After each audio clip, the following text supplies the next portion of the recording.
સરથાણાની આનંદ surgical હોસ્પિટલના તબીબની ગંભીર બેદરકારીને કારણે કાપોદ્રાની પરિણીતાનું મોત થયું હતું. પોલીસે જાતે ફરિયાદી બની તબીબ સામે શાહપ્રાંત મનુષ્યવધની કલમ 304A મુજબ ગુન્હો નોંધ્યો હતો, જેમાં ડોક્ટર નિતેશ પરસોત્તમ દાસ સાવલિયા તેની પોલીસે ધરપકડ કરી છે.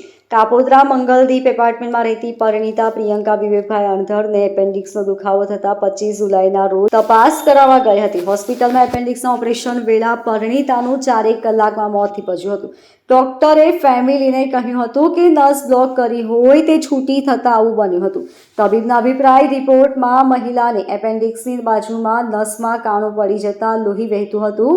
પેટમાં આશરે 1.20 લીટર જેટલું લોહી ગંઠાયેલી અવસ્થામાં મળ્યું હતું. આ ઈજા થયા બાદ દર્દીની હાલત વધુ ન બગડે તે માટે યોગ્ય પગલાં સમયસર લેવાયેલા છે તેવું કેસ પેપરની નકલ પર જણાઈ આવ્યું ન હતું, જેથી તબીબની બેદરકારી ખુલી હતી. Bureau report LK star news, Surat.